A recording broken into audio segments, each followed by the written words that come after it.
Welcome back, students. We are working through the medical billing cycle and working through Chapter 9 in our textbook for billing.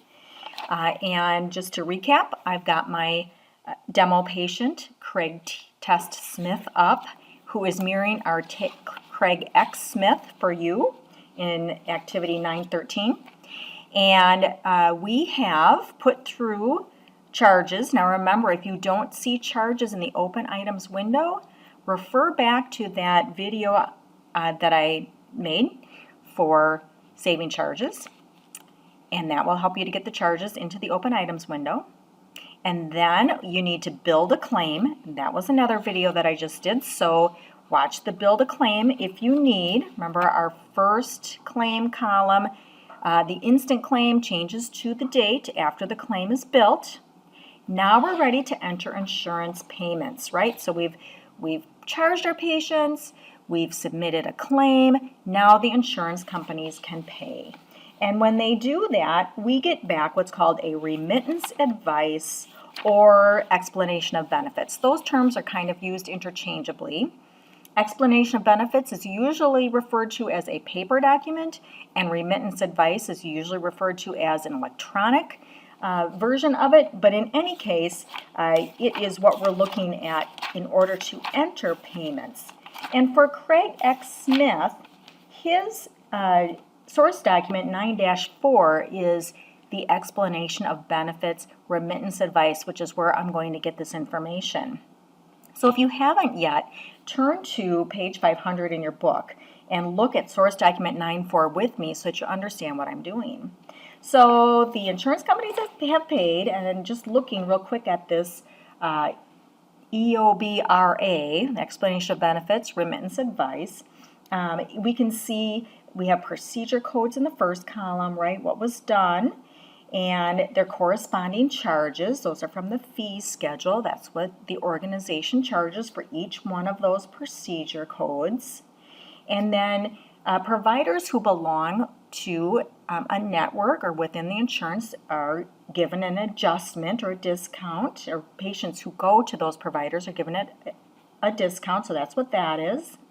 The allowed amount is how much the insurance company will pay, okay, up to that allowed amount.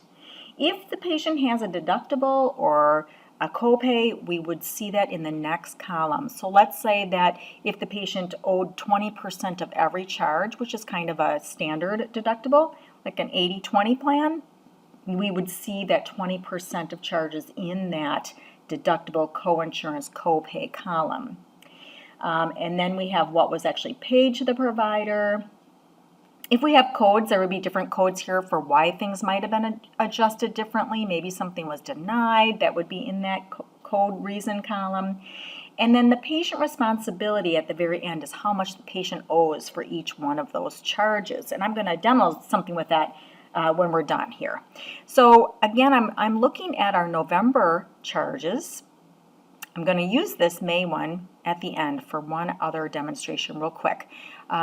But we're ready to enter in payments, okay? So I'm looking at source document 9-4, and the column that we really want to be aware of is that amount allowed. That's what we're going to be entering in, amount allowed. So you might want to highlight that or make a good note that amount allowed is what we're going to actually be entering in. So we're going to do this line by line for each charge. I'm going to click on our first payment link, and we get some payment information at the bottom that opens up. I'm going to expand or maximize this window just so it's easier to see. So we have the date, and then we're bumped right to the allowed. How much is allowed? Well, I'm going to look at that allowed amount category here, and I'm going to double check, and I am on my first procedure, 99213. Now note that yours may be in a different order, or sometimes the EOBRA is not in the right order. So make sure you're entering the correct amount for each specific procedure code. So for this first one, the amount allowed is $33. And I'm going to hit tab. There was no copay or deductible. There's nothing in that column, so we're just going to leave it at 0. It's an insurance payment, and so we'll see what happens here. It automatically gives us this discount. It's already in the system. Okay, so $33 was allowed. There's an adjustment because of the contract for $79. If there was anything that the patient needed to do, we might need to transfer it to private pay, but we're going to leave it here because there is nothing. Medicaid Cengage is the correct one. This is all we really need at this point. So we're just going to tab through, and then we're just going to click Save. And it says transaction was saved.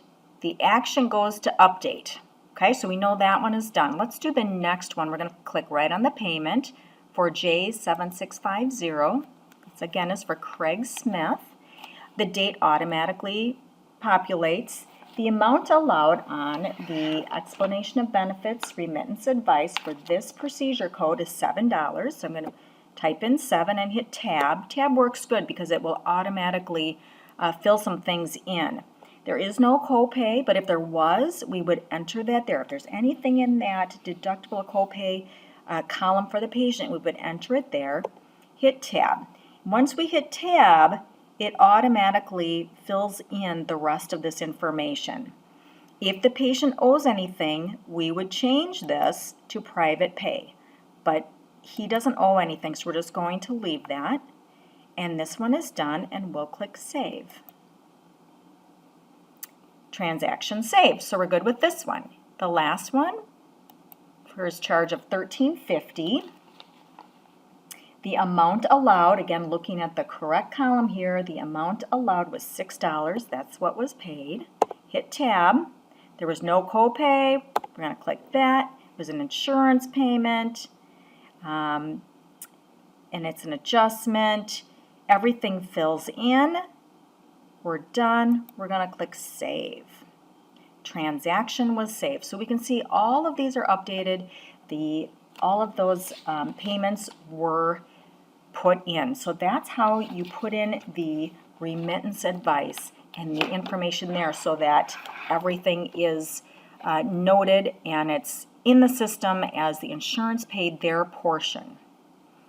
Now I just want to take an opportunity, since I happen to have this extra old charge here, I'm just going to show something. Let's say that the patient, let's say that this $191 is denied. They're not going to pay it. They say, nope, we're not going to pay it.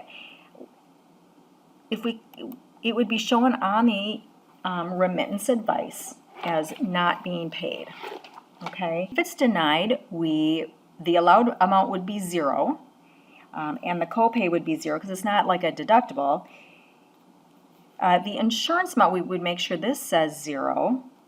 The adjustment contractual, we would also make sure it shows 0. And notice what it does. I hit tab because that will automatically fill things in.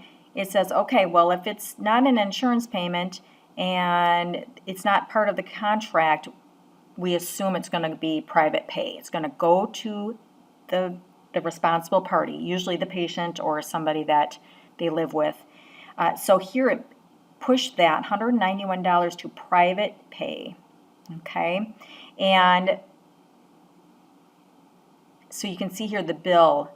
It shows $191, private pay $191. Important that you see that there. And now we'll save it. Now, when we create a statement, it should show, it will create a statement for the patient saying you owe $191. So that's just a demonstration there. That's not on your Craig Smith. I just wanted to show how to enter a denial, which in payments from insurance companies. Thanks so much for joining me.